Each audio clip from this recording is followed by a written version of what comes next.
What's going on YouTube? This is SG1 Sports and you're watching our college football channel. It's time for my top 25 heading into week 9. Of course, next week we'll start doing our projections for what the playoff rankings will look like, and you'll get that every single week. But now, again, this is my top 25 based off of what we've seen so far this season, and we'll start at the bottom. I've got James Madison at number 25. I haven't really played anybody, but look, they're 7-0. They're undefeated. You got to give them some credit for going 7-0, and I don't really see anyone else worthy of a top 25 spot at this time. I didn't even have USC ranked last week, and so I don't have them in there this week. Oklahoma State is really hot. They're playing really well, but I can't forgive them for getting blown out to South Alabama when James Madison actually just beat South Alabama recently. So I've got James Madison taking that final spot. North Carolina falls all the way to 24 for me. I know it's just one loss, but it was to a really, really bad team, and they just don't really have any good wins on the resume at this point. Some of the wins that I thought were better, like South Carolina and Miami, although Miami did just beat Clemson, so maybe that was a pretty good win. But North Carolina, really, we're going to see what they've got here in these final games. They'll have some pretty good ones coming up. UCLA, number 23, they're 5-2, looking pretty solid. Tennessee at number 22, Florida at 21, so I got Florida back ahead of Tennessee. I don't really see how you can rank Tennessee ahead of Florida, which I think is what the AP poll. I don't think the AP poll even ranked Florida. Florida beat Tennessee head-to-head easily. Was impressed with Tennessee, especially in the first half against Alabama. They just kind of fell apart in that second half. Some things went against them, and they did not overcome that. But I still think Tennessee's a good football team, and I think Florida's a pretty good team. I know the Kentucky game was pretty bad, but again, you've got the win over Tennessee.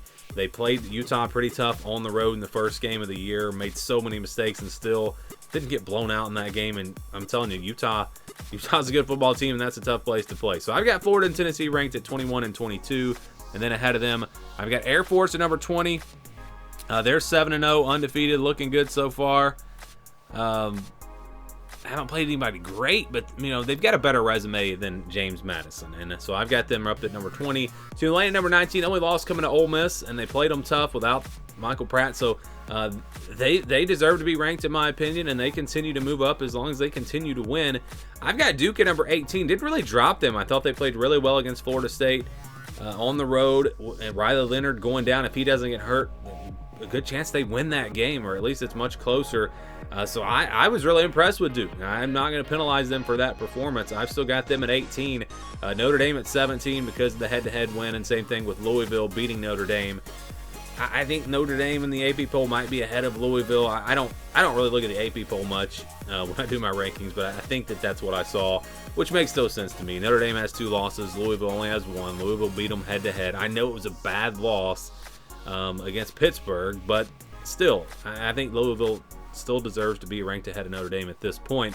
Now, you lose again if you're Louisville, and they both have 2 losses, then maybe the bad loss would trump the head-to-head, and then I might put Notre Dame. I probably would put Notre Dame ahead of Louisville, but with 1 fewer loss, and Notre Dame, really their best win is, I guess, Duke at this point.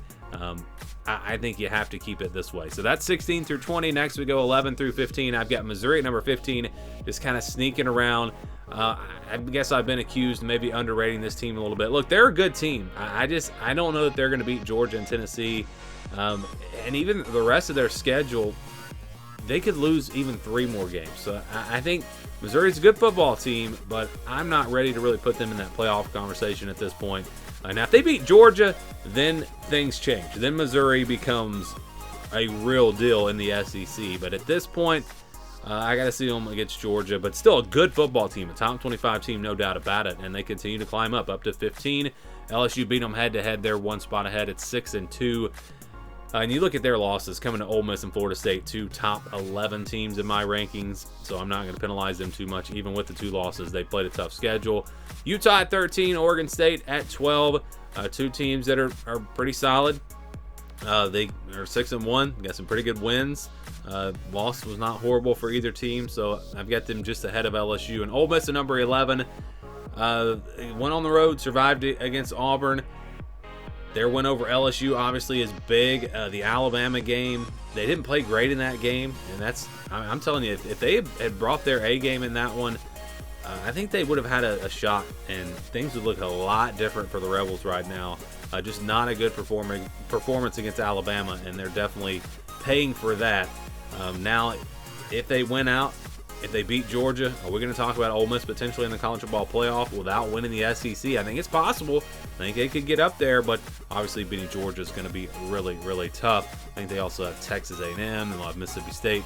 Those are the games off the top of my head that they still have remaining. All right, 6 through 10, Alabama at number 10. Very impressive in the second half against Tennessee. Played a lot harder. Just came out. That's really what I thought the difference was. Is they just played harder in the second half. They played a lot harder than Tennessee. Some breaks went their way, some penalties. Tennessee, again, I just can't get over them going for it. First of all, if you're going to go for it on 4th and 1 in your own territory or near midfield, first of all, don't do that, especially when you're winning and things are looking good for you. You give Alabama a momentum in a short field. And if you're going to do it, run the QB sneak. I talked about this in the video yesterday. I can't understand a quarterback run out of the shotgun, especially when you've got a guy the size of Joe Milton at quarterback. So I don't understand that. Tennessee really, in my opinion, should have won this game. But Alabama, because they wanted it more in that second half, and you have to give them credit for that, they go out and get that win. Big game against LSU coming up in 2 weeks for them. And if they win that game, they're going to the SEC championship. Texas at number 9. Didn't look great this weekend. Quinn Ewers is now out. I don't know how long he's going to be injured. That's a big concern. Texas really, with some tough games, Kansas State, TCU, I know those teams haven't been as good as we thought. It's going to be tough for them to run the table. I think they can, even without Quinn Ewers, I think they can, but it will be tough. Penn State at number 8. I felt like watching this game against Ohio State, I felt like it was just too conservative on offense. Drew Aller struggled early in the game, but you can see him starting to get some momentum, some rhythm late in the first half, and they never really tried to throw the football, tried to open it up much, and I think that was a mistake. I think if they had been more aggressive, they might have had a chance in this game. This defense is still really, really good. I don't know if anyone could stop Marvin Harrison Jr., but other than that, they played pretty well defensively, and I still think Penn State's a really good team. They get Michigan at home, and that'll be their game. If they can win that game, they're back in the playoff conversation. But I don't think, we'll see. We'll see what happens there. Oregon at number 7 took care of business against a pretty good Washington State team. Impressed with them this weekend. I know everyone to say I'm a Washington hater or I'm an Oregon fan. Look, I have no rooting interest in these two teams. I still feel like Oregon's a better team than Washington, and I felt the same way last year. I felt like Oregon just gave that game away. Just a stupid play call at the end, going for it on 4th down, and that was definitely a head scratcher there. The teams are pretty even, definitely pretty even, but I think Oregon is a little bit more of a complete team. Washington a little bit better offensively. Washington did struggle against Arizona State. We're pretty fortunate with that call late in the game when they got the pick 6, but they took care of business. They won, and sometimes that's just survive and advance at this point. Teams are gonna, it's gonna be tough. The pressure's building. It's a grind, and it's just about winning football games at this point. I know we've talked about how good the teams have looked so far. It's fixing to be about just resume. We're getting to that point where we're going to just talk about resume, and as long as you win these games, that's really all that matters. So Washington still in a great shot if they can run the table, or even get there with one loss. If they lose to someone and then win the Pac-12 championship, I think they can get to the college football playoff. And I think Oregon is still alive, very much alive. So both of those teams still look like the teams that could potentially represent the Pac-12 in the college football playoff, but I think it's going to be tough. I think there are too many tough games for these teams. Well, let's go to the top 5 now. Oklahoma at number 7. Not a good performance against UCF, but again, survive in advance. They took care of business and got the win. It wasn't pretty, but they did win this football game. Florida State at number 4. It was a struggle early against Duke, but you saw them kind of pull away, and this is just a really good football team. The win over LSU looks better. We were starting to wonder about LSU. Maybe they're not that great. Now that win looks better. Florida State hanging around there at number 4. Some tough games coming up for them. Georgia at number 3 didn't play this weekend. Ohio State number 2, the best resume in college football. I just think Michigan has been a little bit more, they have been more consistent. They've been the most consistent team all year, but they haven't been tested. So we'll see what happens when they play a team like Penn State. If you're going with resume, Ohio State should be number 1. If you're going by the teams that have looked the best, performed the best, been the most dominant, then I think Michigan should be number 1. Next week is probably when I'll flip to resume, because I'm going to start going with the college football playoff rankings. And so a very good chance that I have Ohio State number 1 next week. We'll see what happens. And again, Georgia, Ohio State both have looked really, really good at times, but they've been a little inconsistent. To me, those are clearly your top 3 teams right now: Michigan, Ohio State, and Georgia.